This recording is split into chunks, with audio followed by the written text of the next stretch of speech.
Hey boys and girls, welcome back. I hope you all are having a blast going on all kinds of reading adventures and learning all about your characters as you're reading.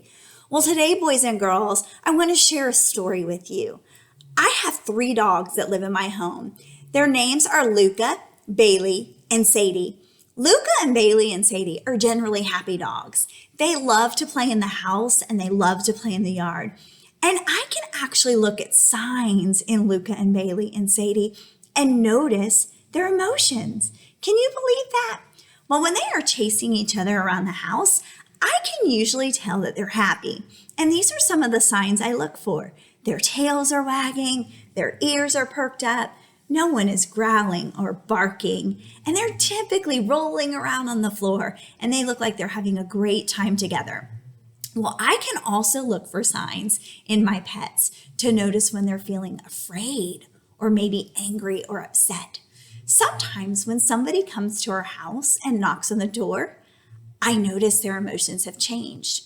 What kind of signs do you think I see? Or what do you think I hear? You're right, boys and girls.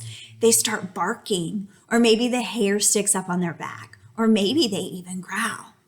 Well, boys and girls, I can also tell when they're upset or a little bit nervous or worried. One time, Luca chewed up my shoe. And when he chewed up my shoe, he came in the room and he hung his head down low and he kind of crouched down and looked at me with sad eyes. But I had to be paying very careful attention to those signs to know that he was upset. So I pet him and I said, "It's okay, Luca. Don't you ever chew my shoe again." And all of a sudden, he started wagging his tail again and his ears perked up. And I could tell that he was happy again. So boys and girls, just like I pay attention to details with my pets at home to notice their emotions and if they're changing, you can do that as a reader. So today I want to teach you that readers expect a character's feelings to change across the story. But readers have to take action. They have to change their reading voice when they notice that a character's feeling is changing. So we're going to practice that today, boys and girls. I took out the book, Mr. Putter and Tabby Dropped the Ball. This is a book that you guys have actually read in class before, but we're just going to look at parts of the book. Today, we're going to take a look at how the characters might be feeling in this chapter called Drop the Ball. So we know that readers have to look for signs or clues. So first, I'm going to look over here at Mr. Putter and Mrs. Teaberry. And I can look at them and they look like maybe they're excited to play in the baseball game. Well, then I'm going to notice what's happening on the next page. And I'm going to kind of figure out if I'm reading it with the right voice or if maybe my voice needs to change. So can you help me out with this work? All right, boys and girls. So if they're happy, what kind of voice do you think I need to read with? I agree with you. A happy, upbeat voice. So let's see if I do a good job. The Yankee Doodle Dandies were very nice. They let Mr. Putter and Mrs. Teaberry play right away. Mr. Putter took the outfield. Mrs. Teaberry took the shortstop. So did I read that in an upbeat voice, kind of showing, yeah, they're probably feeling really good right now. Probably happy that they were allowed to play in the game. Well, let's notice the details on this picture. Turn and tell somebody what's happening in this picture. Now, I don't see Mr. Putter or Miss Teaberry in this picture, but I'm going to read the details in the text and see if I can figure out if they're still feeling really happy or if maybe their feeling has changed. Let's try this. The batter came up. Swing and a miss. Swing and a miss. Swing and a miss. Thought Mr. Putter in the outfield. I could be taking a nap. Now, I don't see Mr. Putter and I don't see Mrs. Teaberry, but there's some details in the text that maybe tell me how I should read this. I'm wondering, is Mr. Putter still happy and excited like he was over here? Or has his feeling changed? Yes, I think you're right. I think his feeling has changed. Are you thinking that he's feeling maybe a little bored? Well, maybe I need to read it like that. So let me try that again. Thought Mr. Putter in the outfield. I could be taking a nap.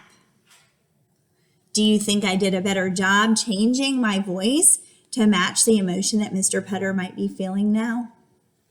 All right, boys and girls, well, let's try it again. I'm going to read on. It says, another batter came up. Swing and a miss. Swing and a miss. Swing and a ground ball to second. Okay, so there's a ground ball to second place, and I'm going to study Mrs. T-Berry, and I'm going to look for signs. Well, she looks like she's going after the ball.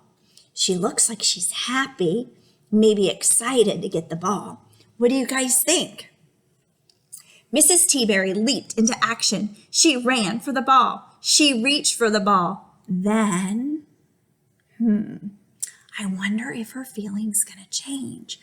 I guess I better study the signs, the pictures, and the words. Glomp. Zeke got the ball. He was very proud. He ran around and around in circles. Drop the ball, Zeke, everyone yelled. Zeke did not drop the ball. The other team scored. Oh dear, said Mrs. T-Berry. Oh boy, thought Mr. Putter. Now, boys and girls, I read the words that the author gave me to read. Do you think I was using the voice that the author wanted me to use? Was I looking at all of the clues to notice the emotions of the characters in the story that I'm reading? So earlier, Mr. Putter and Mrs. T-Berry were feeling happy. Mrs. T-Berry was really excited to go for the ball. Are you suspecting that her feelings have changed? I agree with you. I don't think she's very excited anymore. Maybe she's a little bit embarrassed that her dog interrupted the game.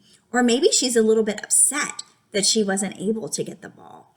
So I think I need to change my voice to match what's happening in the story. Give me a thumb up if you think I do a good job. Glomp! Zeke got the ball. He was very proud. He ran around in circles. Drop the ball, Zeke, everyone yelled. Zeke did not drop the ball. The other team scored. Oh dear, said Mrs. T-Berry. Oh boy, thought Mr. Putter. Boys and girls, did I pay attention to all of the signs in the clues in the text to help me better show how the characters' feelings were changing? All right, boys and girls. So today we taught you that readers, every day when you're reading storybooks, you'll want to make sure you look really closely at the characters and notice things that are happening in the pictures and in the text that help you better understand how the characters' feelings are changing. Then you'll take action and you'll change your voice to show how the characters are really feeling or what they're really thinking. All right, boys and girls, so today I challenge you to do this work in your own reading. I want you to reread a story that you have read before, and I want you to make sure that you're noticing not just what the characters are doing, but also how the characters should be saying what they're saying in the stories you're reading. Can you do that work for me today? All right, boys and girls, happy reading. Bye, guys.